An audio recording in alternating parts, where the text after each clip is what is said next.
Assalamualaikum warahmatullahi wabarakatuh. Perkenalkan, nama saya Muhammad Fasuditya, kelompok 3, dan saya akan mulai mempresentasikan hasil pembelajaran SQL Injection. Pengertian SQL Injection. SQL Injection merupakan salah satu jenis serangan pada server database dengan mengirimkan pernyataan SQL berbahaya dikirim sebagai bagian dari query SQL dan database mengeksekusi query tersebut. Serangan tersebut dapat mengambil, menampilkan, menghapus, atau mengubah data yang diambil. Contoh query SQL injection.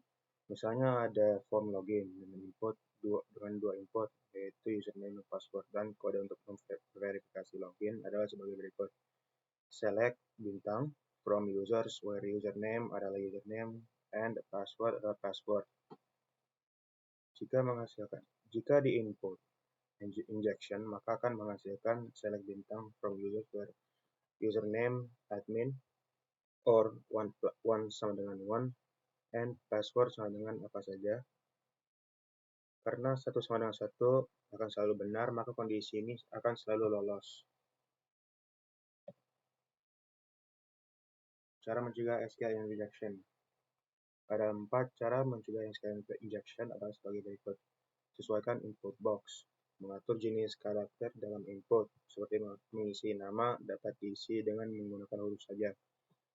Nomor 2 adalah melakukan validasi data. Validasi terbagi menjadi 2 metode, yaitu blacklisting dan whitelisting. Contoh blacklisting adalah menghapusi bolehnya kegunaan and, .2, kurung kurawal, dan lain-lain. Sedangkan whitelisting adalah membolehkan pemakaian huruf atau nomor. 3 adalah menonaktifkan notifikasi error. Dari error yang muncul, penyerang dapat mengambil celah keamanan dari suatu website. Penyerang dapat lebih leluasan untuk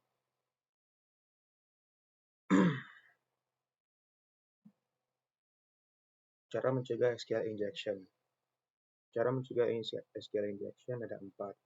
Pertama adalah sesuaikan input box. Mengatur jenis karakter dalam inputan. Nomor 2 adalah melakukan validasi data menggunakan 2 metode, yaitu blacklisting dan whitelisting berbagai karakter.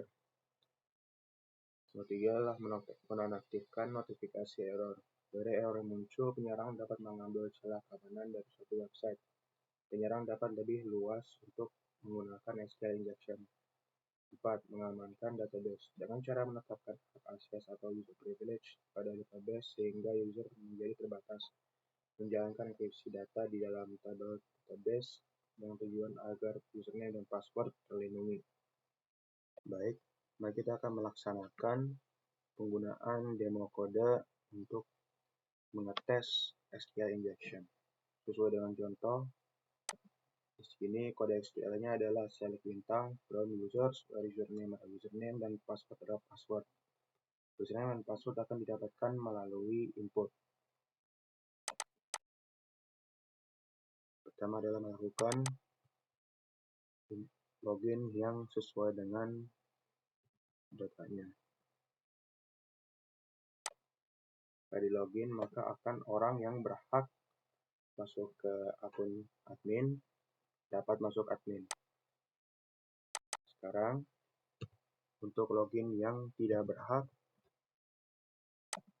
akan menghasilkan halaman error. Sekarang jika dilakukan SQL injection dengan password yang random, akan dapat masuk. Ini karena jika dilihat di sini SQL bintang from users where username adalah username dan password adalah password dapat di injection, maka jika karena awalnya inputnya ada di username, maka hasilnya akan keluar di username.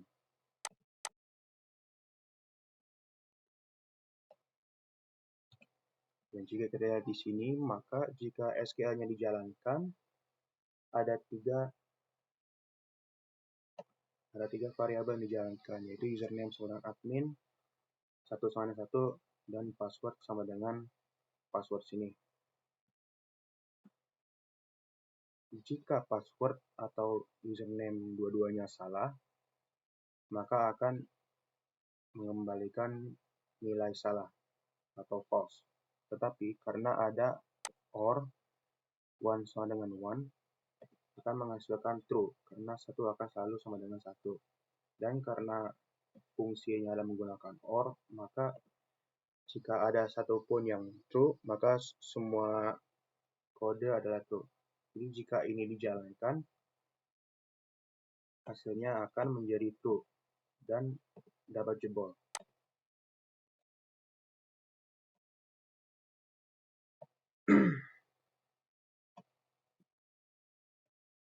Sekarang mari kita melakukan kode yang mempunyai parameter.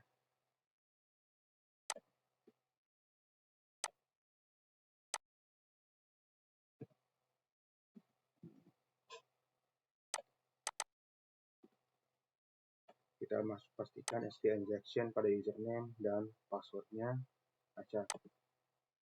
Nah, jika login, username admin dengan SQL injection tidak dapat lewati SQL. Kenapa? Karena kita sudah siapkan SQL dari awalnya, yaitu select bintang from user square username sama dengan tanda tanya dan password sama dengan tanda tanya. Karena ada tanda tanya, maka akan dipisahkan SQL dengan input yang biasa. Bind parameter memastikan string dan string akan sesuai dengan inputnya. Maka jika inputan dari username admin dan password akan ditingkatkan sebagai string dan tidak dapat diubah sebagai query seperti yang di atas.